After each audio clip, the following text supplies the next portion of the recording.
Hey everybody, welcome back to the 6 round post-fight show with me, Zane Simon, and my co-host, as always, Eddie Mercado. I'm coming to you all from there we go, yeah. See? You happy now, Zane? Yes, I am pleased. I'm coming to you all from a slightly different setup this week. My computer just shit itself, so I'm over here in like still same house, same place, new look, but 1 week only. Should have it up and running soon. And we're coming to y'all from a UFC Fight Night card that was very much saved by Robert Whittaker. Yeah. The MMA gods, they really, man, they love and respect Bobby Knuckles, and they knew he would be the one. He would be our savior. Yeah. He came through big. This card was, I mean, that co-main event, Volkov Pavlovich, that was a drag. Kelvin Gastelum going all, fat ass on us during fight week, and then grinding his way to a decision win made nobody happy. And there were some other fun performances in here and there, but we really needed that main event to pay off. And that was a fantastic performance. I'll admit, I picked Whittaker going in. I'm sure you did too. Hell yeah. In fact, I can't believe like how many people were picking against him here. Yeah, I couldn't make myself do. I had that little bit of inkling, like, oh my. Anytime there's a trap fight like this, where it really does nothing for one really well established guy to fight a dangerous guy, I'm always just a little bit like, oh, the vibes are bad. I can't help but feeling like Whittaker might just get sparked here or something. But even with that, like, we're talking about a guy whose best win was Phil Hawes going in to fight Robert Whittaker. Exactly. And he aced Phil Hawes, but he ate a couple in that fight. Oh yeah, but he got knocked out by Khamzat. Yeah. Khamzat was his only, and that was regionally. Khamzat is his only elite test he'd ever had, and Khamzat knocked him out. Phil Hawes tuned him up before he got slipped. Aliskerov is just, his striking is powerful but very messy. So to see Whittaker go out there and just handle him, that was good. That was nice. Yeah, I couldn't believe the betting odds were as close as they were. So many people lost out on this one. Yeah, no kidding. What's that? I said, yeah, no kidding. Like Whittaker he's a former champ, and sure, he got beat by Dricus, but we've seen like Dricus du Plessis, his style may be messy, but he's got a whole collection of X factors that make him a very good elite talent in MMA. Aliskerov, we hadn't seen that. We've just seen him win a couple fights by knockout against guys he should absolutely beat by knockout. Bobby Knuckles, he came out fired up. He was fired up. That Robert Whittaker can beat anybody. Yeah.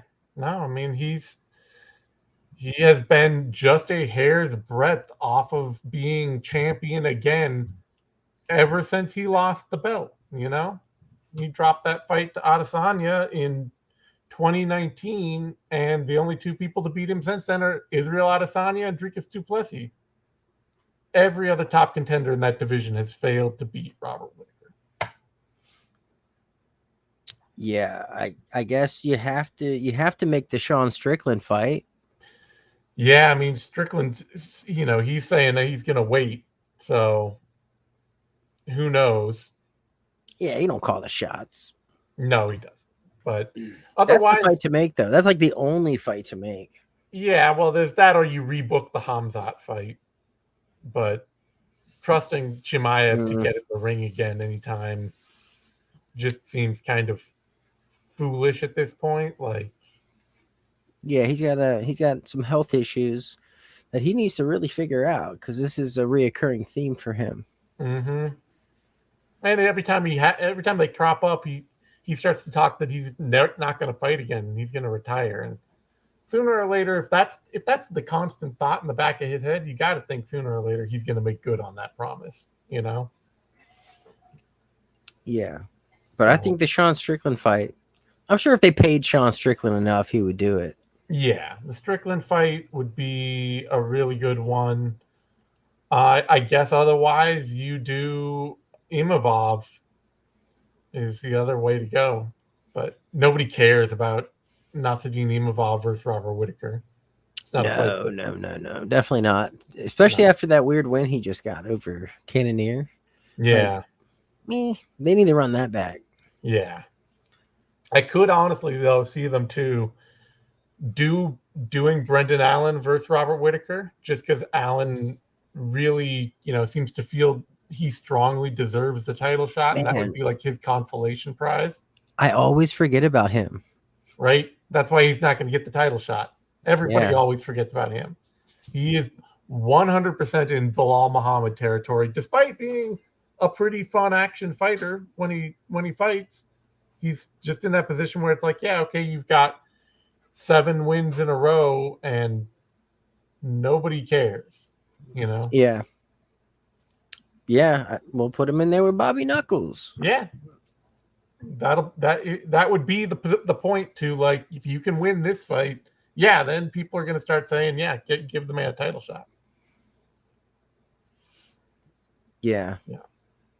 I don't think he wins that fight, Brendan Allen. No, I wouldn't pick him to beat Bobby Whittaker. Definitely not. Whittaker, I mean, even the version of Whittaker we saw against Costa, like, sure, Strickland showed that if you keep a higher output and more pressure, you don't give Costa the same chances Whittaker gave him to come back. But Whittaker looked really, really razor sharp in that fight with his counters. His jab looked great. Like, he still looks like he's only 33. He still looks like a fighter in his physical prime. Mm-hmm. Yeah. So I'm not going to pick him against anybody that I don't think can win a belt, And Brendan Allen is not somebody I would ever expect to be a title fight winner. No. Really. No. It'll be interesting to see what they do with him, though. I personally want to see Sean Strickland. I can see how that'll get weird. But, I mean, honestly, it could be anybody. It could. Strickland, Imavov, like a short notice. Allen, jump in, short notice. Yeah, I mean, it could be that. The backup. If Duplessis Adesanya, if Adesanya drops out of that fight, then you could do Whittaker Duplessis too. That's a fight that I think had a lot of life in it. I don't think you do Whittaker Adesanya 3, but I could see them doing. I think if Duplessis dropped out, you would do Strickland Adesanya 2 for an interim. Yeah. Yeah. Yeah, that seems more likely. You're making a lot of sense for some reason, Zane. What's going on? Is it the new setup? Yeah, I think it's just this new angle. It's the MMA angles. I've got, like, I'm introducing angles to the game that normal podcasters and, analysts, they don't get these angles. So right. This is my own thing. I got a movement coach. You're playing touch butt in the park? That's right. What I'm hearing? Yeah, I mean, it's my dog, so I got to run her anyway, but yeah. Okay, that's different. Yeah. But, yeah, great performance from Whittaker. Did exactly what he should do against somebody taking a big step up, which is to make it very clear, I am on the elite tier, you are not on the elite tier. I am a champion, you are a guy. Yeah. That's what he was supposed to do in a short notice fight like this against somebody who just hasn't had that level of competition before. Robert Whittaker needs a BMF title. He does. He needs a BMF fight. That's what he needs. Who would that be at middleweight? It doesn't exist. The only guy would have been Alex Pereira, and he's gone. Yeah. Don't Whittaker, you fucking dare say Sean Strickland. He's only that until he gets to the octagon, and then it's jabs and crosses. Whittaker, Strickland is not. He's the BMF in the same way that Colby Covington wants to be the BMF. Right. The talk game is there. The fight game is not nearly fun enough for that. He might be on an island. Yeah. He is on an island. There's nobody. Yeah. There's literally nobody that can make that claim. No, not at middleweight. There's no BMF title fight for. That's unfortunate. Maybe he should get it by default. Yeah. Oh, we've got somebody asking, what has Izzy done to deserve a title shot? Lose to Sean Strickland? Yes, that's pretty much it. But well, the UFC he did the race baiting, right? Yeah, he has a built-in story. Yeah, they did the 2 years of hype for Duplessis versus Izzy, and that it's just still the obvious fight to make with Dricus Duplessis. There is no fight anybody wants to see with Duplessis more than Adesanya. That's really all it is. Yeah, it's the biggest draw that the UFC can do. It's the relevant fight for Duplessis that he needs. And Adesanya, he lost that fight to Sean Strickland, but it is what it is. He's the right man at the right place at the right time.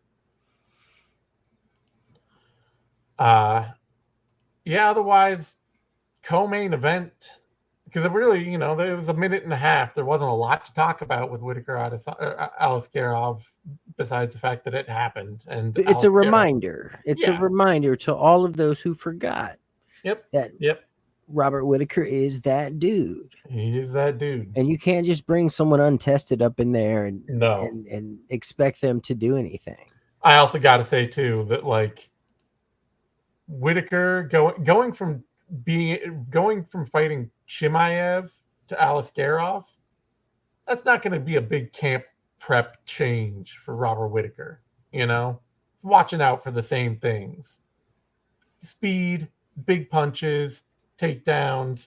Maybe even a less technical version of the same things. But not only that, the dude's seen it all from everybody. Well, that too. He's seen it all. I'm just saying, in comparison, for Aliskerov, he was going from fighting Antonio Trocoli, right, to Robert Whittaker on short notice. Right. The amount of difference you need in preparation for those opponents, astronomical. Yeah, literally just huge. You got to take that though. You get offered Bobby Knuckles, you got to take it. You got to take that. And the UFC's been trying to get Aliskerov. They've been trying to quick build him. They've been trying to get him into these big fights. He's been set up to fight Andre Muniz and Alexander Hernandez. Hey, Jason Jackson just lost his Bellator welterweight title. Well, there goes that late career UFC legacy run he was just talking about. Or this could be his exit from the PFL Bellator promotion. Yeah. But so Robert Whittaker slamming the door on the young guy. Don't hit. Yeah. And saving the card. Yeah. Not Alexander Hernandez. Who am I trying to think of? Fluffy Hernandez. Who is that? What about Fluffy? That was Anthony Hernandez. It was Aliskerov was set up to fight Fluffy, set up to fight Muniz, set up to fight Paulo Costa. They've been trying to get him into this kind of big fight. Anyway, that brings us to our co-main event: Alexander Volkov, Sergey Pavlovich, and we got a Volkov looking good, looking like he's in his prime right now at 38. Heavyweight's age, no, he's only 35. Volkov. So, yeah, he's a baby. He's a baby. Heavyweight's age different. It's all different in that division. This fight, though, otherwise, honestly, these two should, these guys should have just texted each other. This is clearly what should have gone on. This is one of those times where it's the actual technique wins out at heavyweight. Yeah, well, it's your longtime sparring partners. You never thought you'd fight each other. you get the call, you decide not to text each other and say, hey, do we want to take this fight or not? You just both sign the contract and then blame the other guy for signing it. And then you get out there and it's clear you should have just texted each other, because they both just, this was, you can tell this was absolutely the sparring sessions that they were having out there. Volkov just being too long, too rangy, knowing exactly what Pavlovich's distance and timing is, always sticking something in his face and doing that for 3 rounds. Well, the other side of that is that it could be, maybe, perhaps, I'm not saying, but I'm saying, maybe Pavlovich is just gun shy now. Could be. I mean, I think he found something late, and I'm hoping he's not gun shy, because if he is, that'd be sad. That's a problem. Yeah. That's a problem. If he can't go out there and pull the trigger like he used to, like what got him to the UFC, he's in trouble. He's not an endurance fighter. No, he's a first round finishing machine. And I mean, this is a classic thing though that we see all the time with heavyweights, is you get there, you can run through that whole division in like 6 months, and you'll get all the way up to the top, and then suddenly find out you don't actually have any of the tools you need to win at the highest level. And then it's just constant pushback down the mountain. Like we saw that with Rosenstruik. We've seen that with Chris Daukaus, who had his brief run up the mountain. It's a thing that happens at heavyweight. And I'm hoping that Pavlovich, he seems like enough of a physical freak that he should be able to overcome that. But it could also be that he got up there, got exposed, and now people are just going to start taking the fight to him. But it's not even that Volkov took the fight to him. No. He was on his bike the entire time. Yeah. Maybe I think this was just a stylistic matchup, just a bad one for Pavlovich. She's too foot slow for this kind of fight. And I think this is just the sparring session they had, years. They were talking about they trained together for like 2 or 3 years. So it probably just looked like this every week in the gym, Yeah, maybe. That'd be my guess. I wouldn't be surprised. Big win for Volkov. He is, still has an absolutely unbreakable chin, knows how to be busy, doing better at fighting long than he used to. I don't know. Yeah, what a career trajectory change from his Bellator days. Right? I almost don't even recognize that Bellator guy anymore. In fact, I don't. No. That guy was a lot scrawnier, never fought long, couldn't get off the cage. Now, I know you don't want to see it. Oh. And I know you hate the idea. But Volkov Almeida?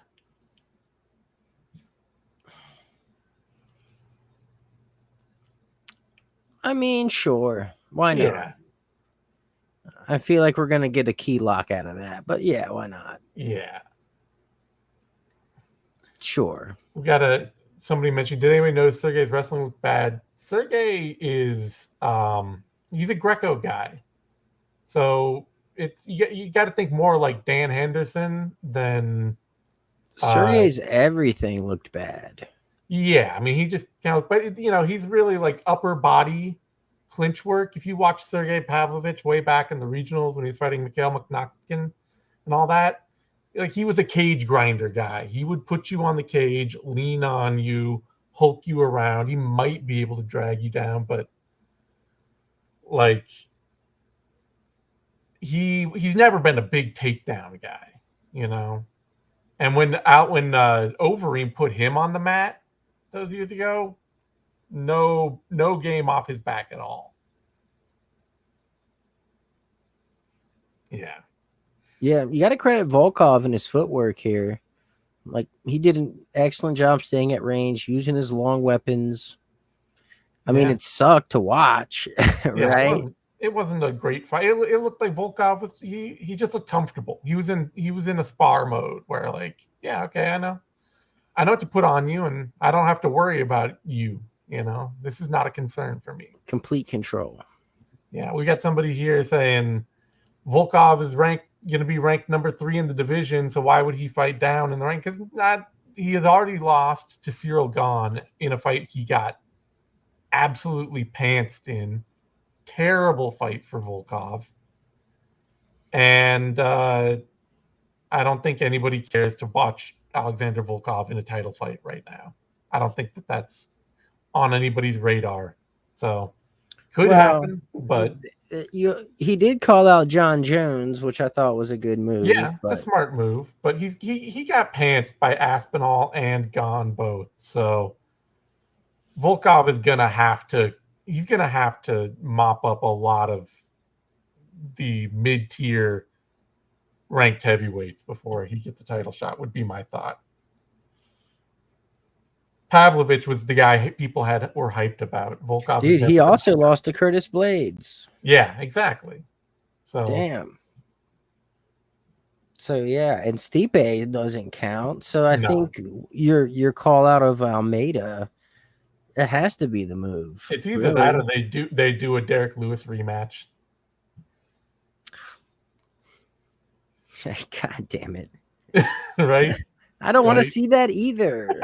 Even though like their fight ended in the best way possible. Yeah, no, it was super fun at the end, but I mean, this is heavyweight. This is how it is. These guys, you get like 30 to 40. You get a decade of just, if you can get to the top 15, you're just going to stay there for those 10 years fighting all the same people.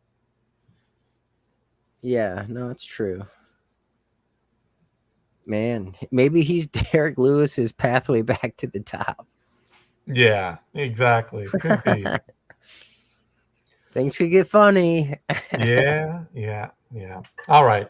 Let's talk about this middleweight travesty. Kelvin Gastelum, Daniel Rodriguez. And I mean, this is just,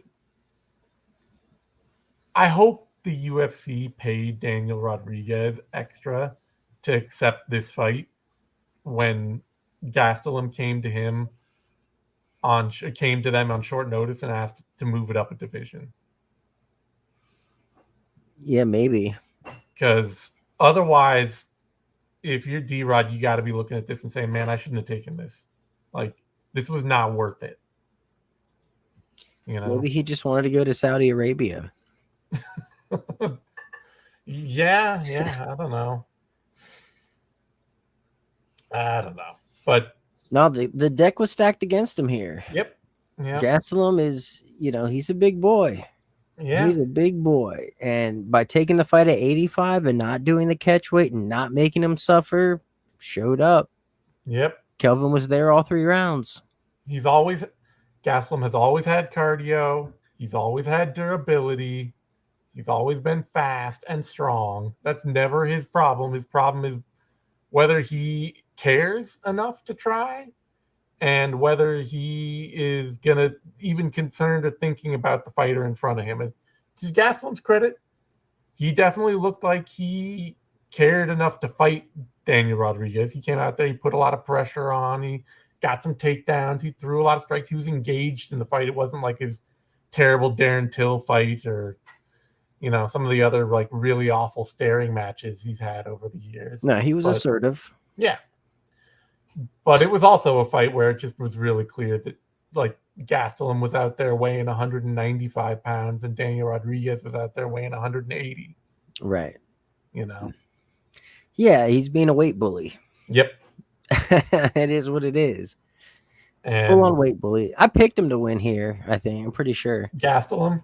Yeah. Yeah. I should have after the fight got moved up a division, but I don't trust him for anything. Which is fair. And, yeah. Which is fair. He looked so terrible in that fight against Sean Brady, not just because of like the wrestling and takedowns, but he got outboxed to once, another classic fight where Gastelum just looked like he didn't show up and want to compete at all. So I just was like, I can't trust that guy to compete. The best version of Kelvin Gastelum can easily beat Daniel Rodriguez, as we saw. But That's You not gotta a feel guy bad that for D-Rod, though. you do got to feel bad because, dude, like talking about it, like he's 37 now. He's always been a bit of a brawler. It's not like he's a super technical guy out there. He's in the last stages of his career, and he wasted one of the few opportunities he'll have on this fight. He did have some good moments, but Yeah, still capable. the weight discrepancy was noticeable. Yeah. All right. So I hope they make Gastelum stay at middleweight. I don't want to see him try this welterweight thing again. So I think he's the perfect matchup for Hamzat. You know what? I would actually be fine with that. That'd be That's the fun, fight. fine booking. That's the fight to make. I would Gastelum. also be happy if they want to give him like a bottom of the top 15, another bottom of the top 15 kind of matchup. I'd also be happy with Michel Pereira.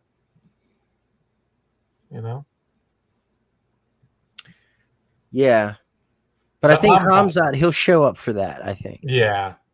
If we get a motivated Kelvin and a healthy, not sick Hamzat, I think we could have that could be a banger. Yeah. All right. That brings us to another middleweight bout. Sharabutin Magomedov against Antonio Trocoli. And man, somebody let all the air out of Trocoli's tires. And like, have you seen those pictures of him from like on Tapology and stuff from his light heavyweight and heavyweight days? Oh yeah, he's taking the selfie and everything. Yeah, taking the selfie, and he's just like giant, looking huge. Yep.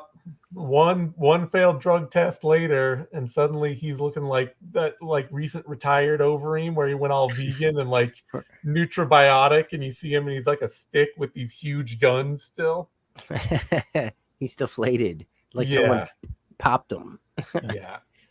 Yeah, no, that's this fight was trash, bro. This fight was terrible. For a fight that ended in a pretty cool like knockout flurry, Trocoli he spent everything he had in the first 2 minutes, and the whole rest of the way was just cling on and stand in front of Magomedov and look at him.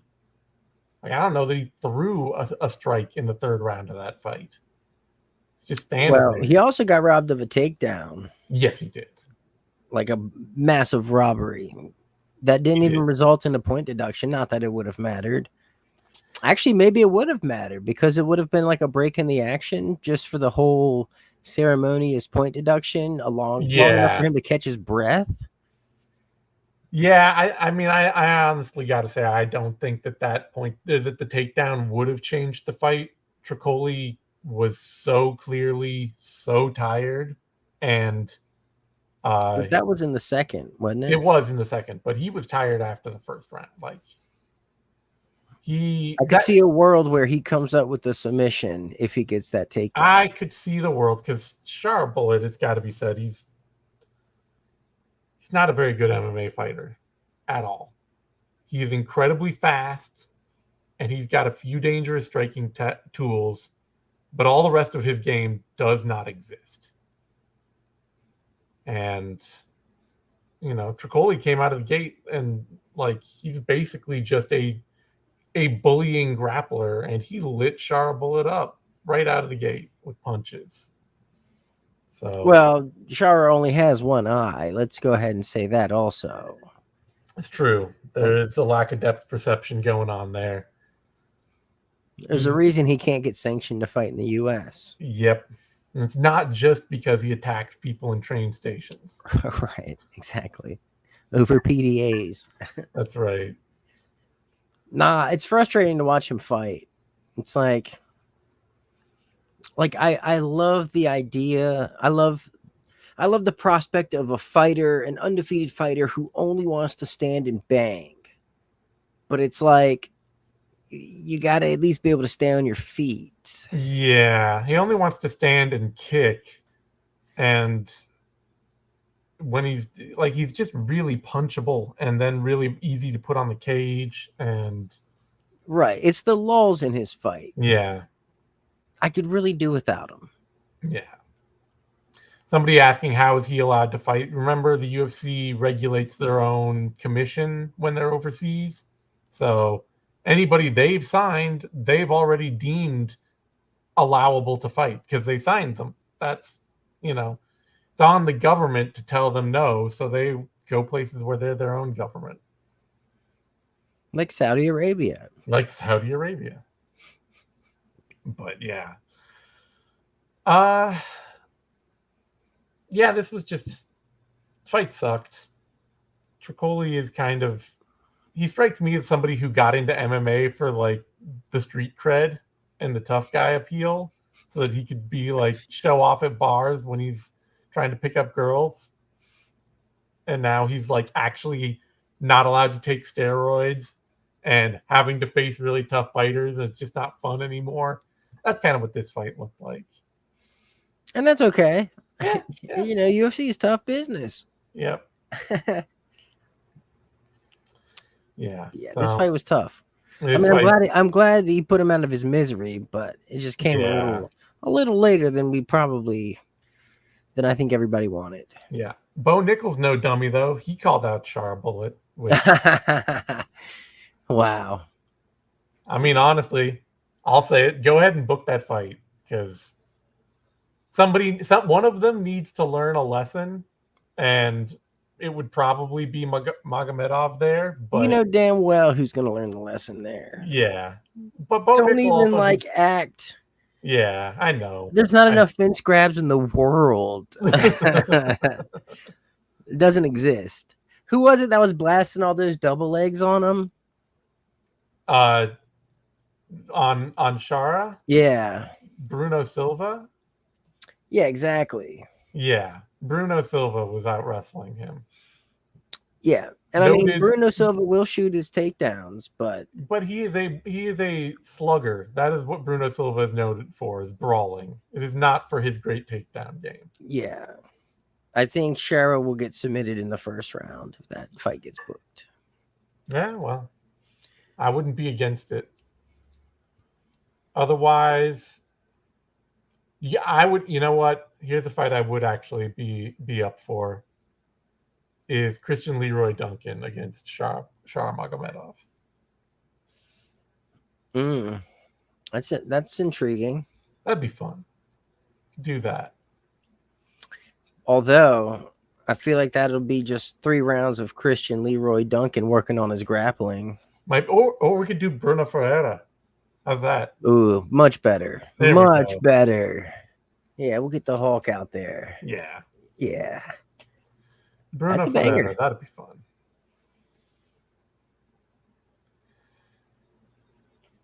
All right. That brings us to a light heavyweight bout. Volkan Oezdemir, Johnny Walker, and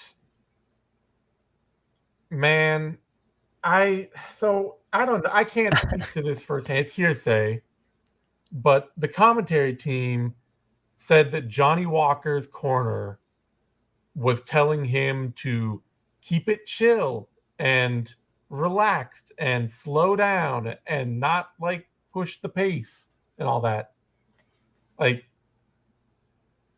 Johnny, who do they think they're cornering? Johnny Walker in a slow fight is a walking liability.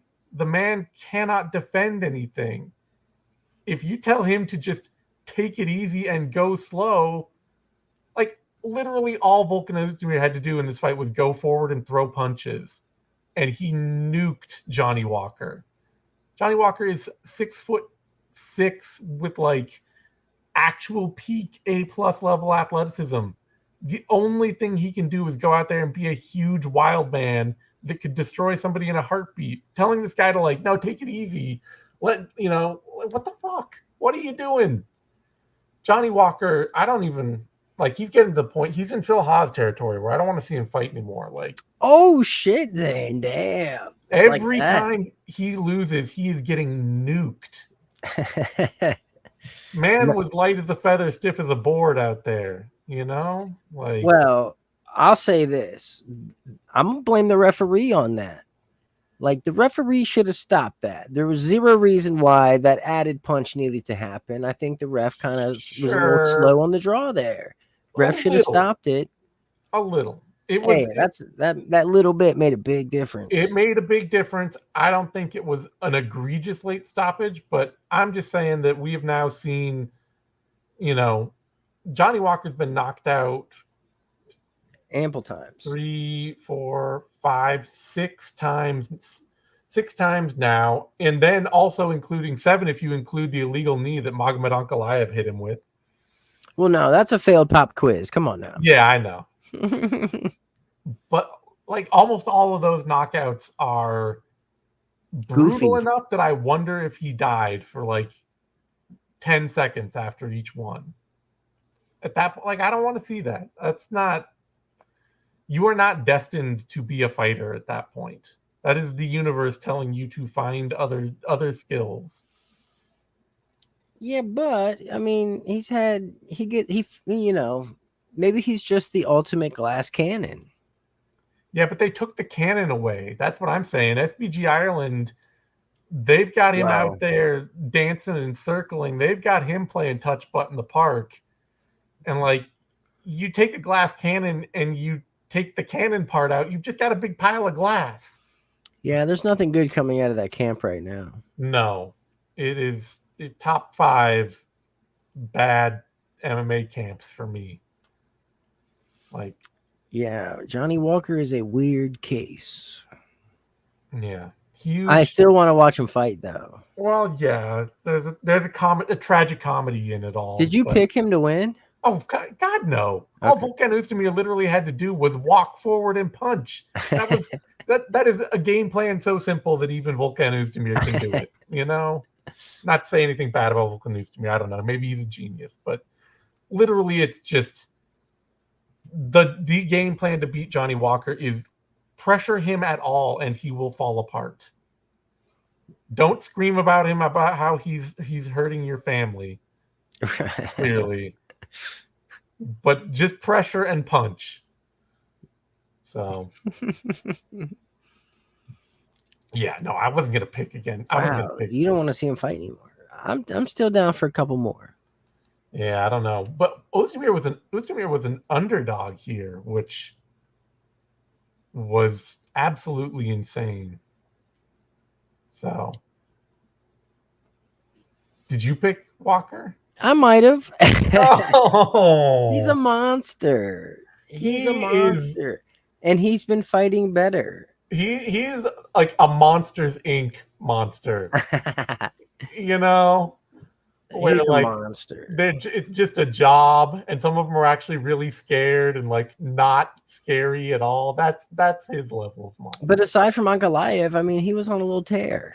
Submitted Kudalaba, starched Paul Craig, defeated Anthony Smith. Yeah, I don't want to see a guy who every time he loses is getting knocked into the shadow realm. It's not fun anymore for me. For Oezdemir, though, let's see. What do we got here? We got Volkan Oezdemir. I mean, I think Khalil Roundtree. Oh, that's right. He got a short-term suspension, so he could bounce right back and be looking for a fight. We could do Volkan Oezdemir, Khalil Roundtree. Sure.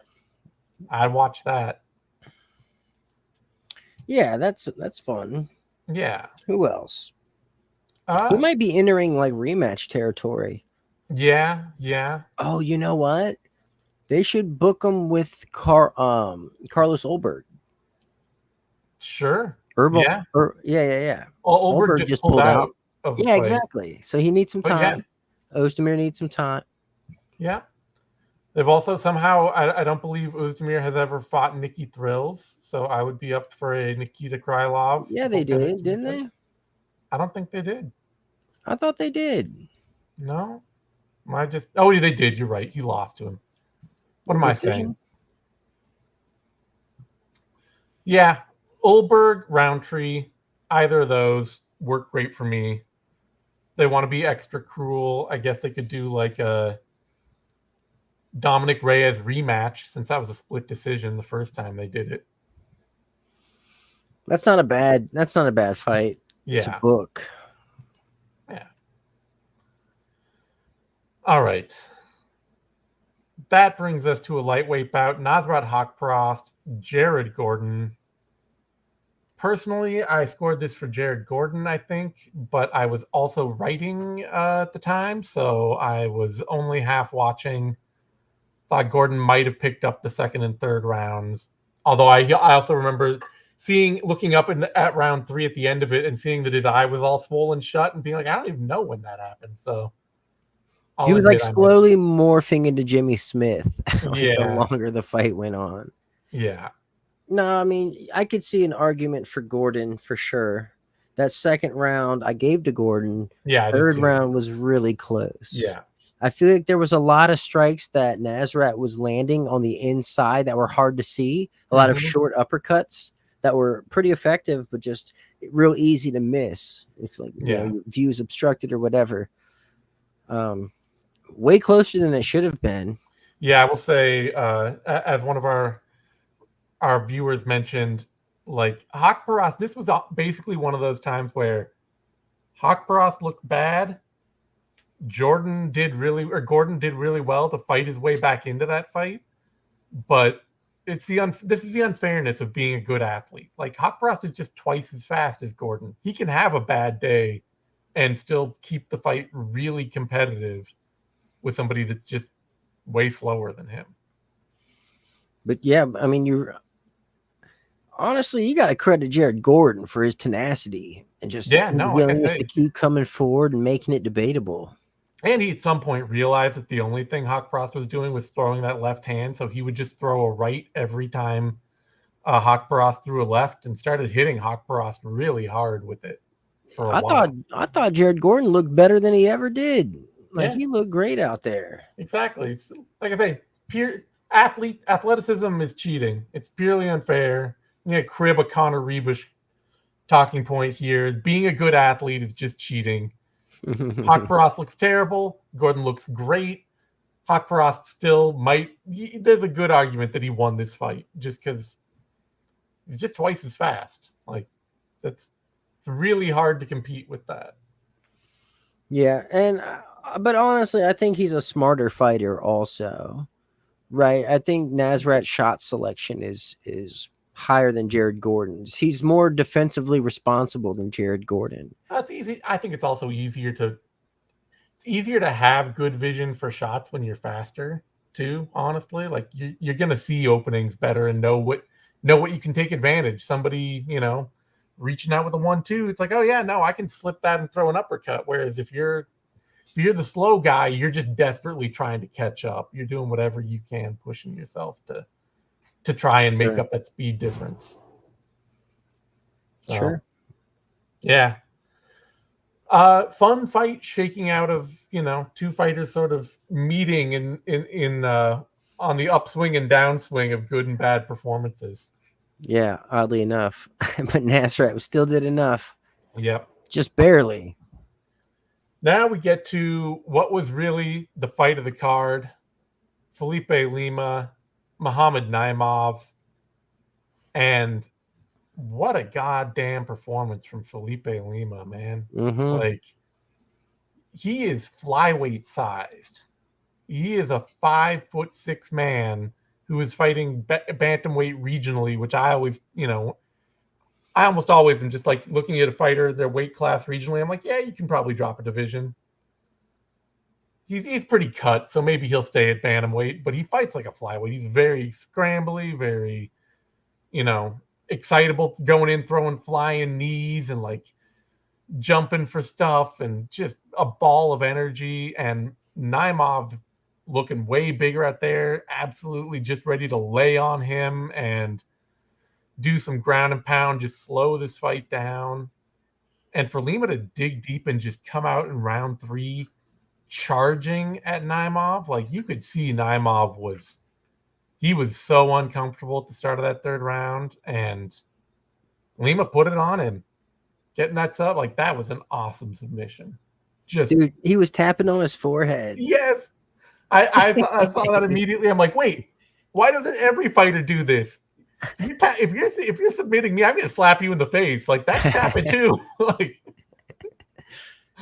I'm not going down, like, that was wild. Should just be the thing. That was a wild third round. It was. Because, I mean, credit to Naimov for overcoming that early adversity. Like, Lima was tuning him up. Mm-hmm. Like, he was tuning him up. Just firing off at range, being the more technical fighter, looking just better. Yeah. Just better. But Naimov, he got his takedowns and just let the fight get away from him. Yep. He tried to slow it down, and Lima is just like, I don't care. I'm coming in on short notice. I'm ready, and came out and pushed. And see, but that's the thing is, like, he was already fighting in octagon. Yeah. So, like, he had a fight booked. Like, it's not like he's off the couch. Yeah. Like, he was in fight camp, too. Both of these guys were in fight camp. But his fight was, like, a month out. So, we don't know where he was in camp. But as he said, he's just like, I'm always in the gym. I'm always ready. Yeah. And that's what it looked like. He looked like a dude who is honestly keeping that standard of, I am always ready to fight. So, great on him. This is a great pickup for the UFC. I liked it. Even when I picked Naimov coming in, I still thought that Felipe Lima was a great signing. Really liked his work in the octagon. So, bro, he's gonna be a fucking problem at 135. Yeah, like I said, he might even problem. If he can go to 125, he could really make some waves. He's pretty lean already. He does look really lean. So, not saying it's a thing, but like 5'6", you're nobody's giant. He could probably compete at 45. He could probably stay here if he wanted to. Yeah. Dude's an athlete. He's fast. He's got tons of energy. Fights like a cat in a sack. I love it. Composed. Yeah. The man's sharp. So, really fun fight. Really fun fighter. Assuming he goes to bantamweight, let's see. What's a good, quick bantamweight matchup here? It doesn't even matter. I know, but I'm going to find one just for the hell of it. You're going to know anybody. How about, let's say,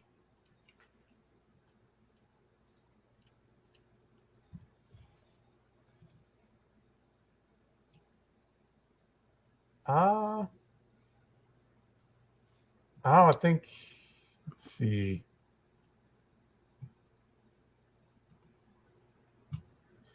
Could do like Daniel Santos is, I think, coming off a win, or Damon Blackshear. You're right. It's just anybody. Honestly. I know you don't like doing this, but put him in there with Gafurov. Yeah, shit. Gafurov would be a lot of fun. No question. I will say I know he's already booked, but get Yanis Gamuri out of that fight with Peyton Talbot and put Lima in. With Talbot? Yeah. Ooh. Yeah. Damn, bro. Like, let the guy get a fight at bantamweight first. Sure. Ooh, or Marcus McGee. I like Marcus McGee. I know you don't, but anyway. Bantamweight is Talbot's probably going to win the title. He's probably going to be a champion. You know what? I've been saying it for a minute now, so I'm not going to, there's no point. I'm not going to check that hype. I think that kid's the future. All right. That brings us to a welterweight bout. Rinat Fakhretdinov, Nicholas Doby. Man, I took the sadness hedge on Doby here, on Fakhretdinov here, betting against Doby. I was just like, you picked Doby? No, I picked Fakhretdinov. It's the sadness hedge because I want Doby to win, so I want to be happy even if he loses. So like my pick is right, but I was really rooting hard for Doby to pull this. Really? Why? Why? Because he's an old man. I gotta root for the old man. He's an old man. He's a perennial underdog. I just can't stand the Lamas. Yeah. Like the Lamas has got to stop, dude. You know what I mean? Like, come on, bro. People are watching. My guy's Start doing seriously that for the doing 6th Lamaze round. out there. We go for a full hour. I got to start pacing myself like that. I get winded. He's like in Fakhretdinov's ear, just like, like, bro, get the fuck out of my ear with that shit. Is that legal? He's just like blowing in his ear. Well, yeah, tickling it. The plosives just. It's hard to watch. I don't know. It's cringy. I'm a Nicholas Doby fan. I got to root for my old guys. Plus, he's got a great story too. You know, he was kind of drinking himself away in his first UFC run and got cut, and then went back to Cage Warriors. Got his life back together, and now he's had a really shockingly good and successful second UFC run at almost 40. You know. Sure, I guess that's cool. But Fakhretdinov, you know, I'm not shocked that he got that split decision nod. Doby had a head kick late and a little bit of flurrying, but it was a really good sign for Fakhretdinov that he was able to collect himself in round 3 after looking dead in round 2 in a way that he absolutely could not against Zaleski, who had him looking dead by the end of that fight. What's crazy is he got choked unconscious 2 months ago by Craig Jones. Fakhretdinov? Yeah. In Karate Combat. Oh, yeah. And here he is competing in the UFC 2 months later. That's pretty wild. Nobody takes jiu-jitsu seriously, though. That's no not one takes going unconscious serious. What are you talking about? But yeah, and they're talking like Fakhretdinov is going to start getting top 15 fights. I don't know. Let's see. Looking at the top. I can't quite put my finger on this guy. Is he great? Is he not great? Because he starts out really great and then just he stands very flat-footed, which means that he's not hard to hit, but it also means he hits really hard and he stays well focused on his opponent. So, you know, he's a guy, his technique isn't great, but he is a lot more powerful than people think because he doesn't back down. You know, he is right there in front of people slugging it out. So, yeah, you can put it, you know what? Hey, put him in there with Neil Magny. People want him to get a top 15 fight. Put him in there with Neil Magny, see what he can get done. I think that would tell us a lot. Yeah. I'm fine with that. Yeah. All right, that brings us to a bantamweight bout. Muin Gafurov, Kyung Ho Kang. Okay, great. Somebody told me in my live thread that I'm running that during fights that Volkov is secretly a really funny guy and that Russians all think of him as really funny. And I'm okay.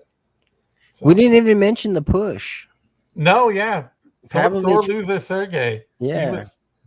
Sour grape Sergey. Sour grape Sergey out there. But solid showing from Muin Gafurov here. He's always a wild man, always makes some mistakes. Kind of looks like a witch maybe turned him into a ferret and only got halfway through the transformation. No, Zane. Stop it. You stop it right now. You leave his rice patches alone. Yeah. But nah, dude went out there and he had a fun scrambly fight with Kyung Ho Kang, and when it came down to doing real damage, he was the one doing it. Like, yeah, and just so happened to be at the end of every round. Aside from the first, round 2, he might have been losing that round up until the end. That was round 3 too. Like, and round 3, he's like losing the round, and he's like, you know what? I'm gonna throw a wheel kick, and it's like, where the fuck was this?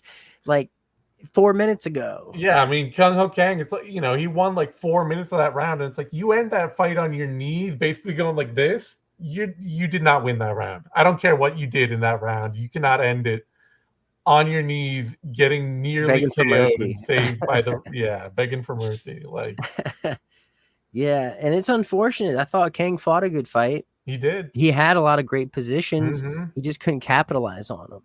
Yep. Just not venomous enough, not poisonous No. enough. Fun showing, fun fight. That brings us to a light heavyweight bout. Magomed Gadzhiasov against Brenson Ribeiro.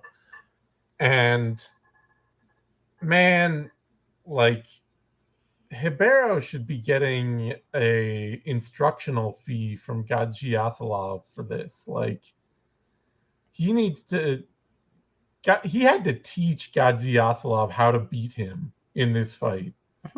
Like, no, okay, I'm beating your ass, but no, look, you try to take me down. See, I'll give up the takedown, and now you can spend some time on top. And if you position yourself this way, It was I won't damn near to guard pull. It was like just shy of a guard pull. Whatever happened in the third, yeah.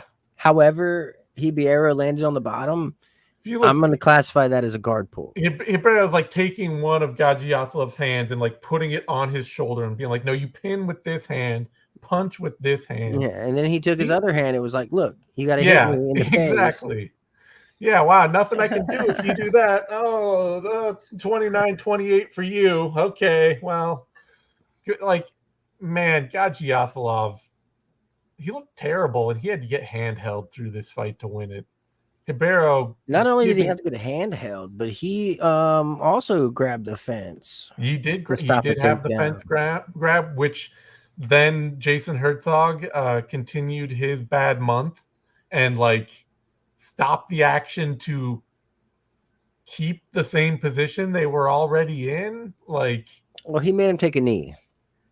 But he should have, if he was going to actually stop the action and try to make something happen, he should have put Gadzhiasov back in the leg vine that Ribeiro had before he used the fence grab to get up and pull that knee out. Because Ribeiro had him like wrapped up vining the legs, and that's what he really broke with that fence grab. Well, broke the momentum is the real thing he broke. Yeah. Yeah, Herzog kind of dropped the ball. There probably should have been a point deduction. Yeah. Point deductions for both this and the Shara Bullet fight. Like, these are blatant fence grabs that changed the trajectory of the action. Yeah. First warnings in the back. Yep. So, at the same time, though, Ribeiro is like the most all or nothing gambit fighter I've ever seen in my life.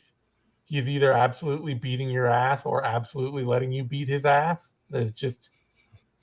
There's no midpoint in that. So, yeah, weird, stupid fight. Weird, stupid fight. We got a 28-28 also. Yeah, somebody. How does that happen? So I was right in my thought of how this might have happened, which is that somebody gave Ribeiro 10-9s for the first and second for low kick damage. And then they gave Gadzhiasov a 10-8 round 3 just for holding Ribeiro down the whole round and not letting anything happen. Which, that's a terrible 10-8 to give. I'm sorry. It's a terrible 10-9 to give, I think. It is kind of a bad 10-9 to give in round 2 for a couple of low kicks and getting held down the rest of that round. Yeah.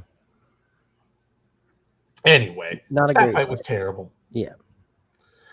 That brings us to the even more ridiculously terrible non-UFC fight. Yeah, non-UFC fight. Li Chang-ho, Zhao Long, and like, what are you doing with the developmental program if this is what you're developing? You know? Like, Zhao Long is a guy that the UFC had at the performance, like the UFC PI for a bunch of years, I think, building him up there. And Li Chang-ho, like, you're bringing him through this whole tournament meant to like develop and find talent. It's just, I think that they must just be like, they talk about this road to UFC tournament, and they're saying like, oh, the winner gets a UFC contract. Like, a tough winner gets $100,000, you know, at least out of it. They get a 6-figure contract. Road to UFC, it must be so bargain basement and so little on offer that they just can't attract actual talented fighters to it, because this is terrible as a result of like a year. This is a year after they did the thing. This is a full year's worth of work went into making this god awful fight.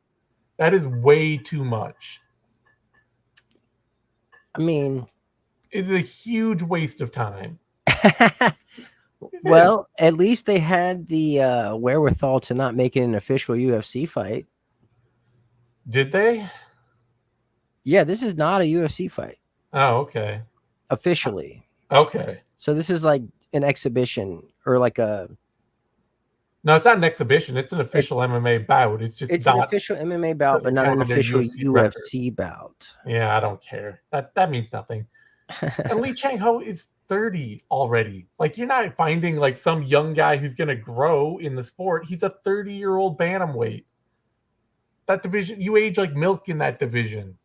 You can't get old at bantamweight. Like, is this guy going to be ready to fight for a title in 4 years? Yeah, no, and trying to weaponize cardio. No. When your cardio is not even that great and your pace isn't that crazy.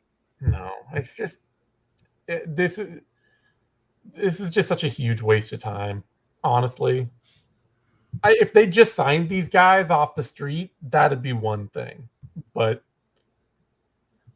to spend a year coming up with this, it's just... they're trying things, Zane. They can't all be grand slams. Yeah, well, they could at least be singles, like a bunt single. I'd take a bunt single. The fight wasn't great.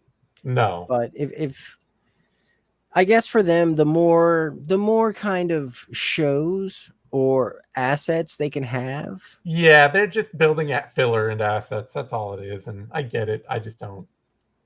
It gives me no sense of joy. Yeah, not All right. It's kind of weird that it's even on the card. Like, why wasn't it its own thing? Yeah, well, I think it was supposed. Well, like I say, it was supposed to. The fight was supposed to take place like a year ago, and then they had to cancel it twice. It's probably it's like the MMA guys were trying to tell us something. Yeah, no kidding. All right. Well, on that note, we're gonna wrap it up. This was all told a decent, fine enough card. Yeah, it was a shit card that was saved by Bobby Knuckles. It was a shit card saved by Bobby Knuckles with a couple of other thrilling moments in it. But a couple. Anyway, as always, if you enjoyed the show, please go to our Substack. It's in the description. Subscribe, sign up. It's just $5 a month, $50 a year. Keep the show rolling. Help us out. And otherwise, as always, you can find me on Twitter at the Zane Simon. You can find Eddie on Twitter at the Eddie Mercado. Thanks everyone for tuning in. We will be back next week for UFC 303. Chandler versus McGregor. Oh wait, not that. Pereira versus Prochazka 2. All right, everyone. Adios. Hold on, real quick. The irony. Let's just appreciate the irony. Conor McGregor's out because of his pinky toe. Yes. Okay. Pereira has like 4 broken toes right now. So he's stepping in on broken toes to fill in for a guy with a hurt pinky, allegedly. Yeah. No, that I'm not one to deny a fighter their injuries, but that is literally, how often have you seen a fighter with 2 toes taped together in the octagon? All the time. Literally every card. It is the most standard, you just fight through it injury out there. All right. On that note, we'll be back with a little bit of bonus content on our Substack for subscribers, so stay tuned for that. And in the meantime, we will see you next week. Adios. Hey. Do I do it on the way out too? I don't know.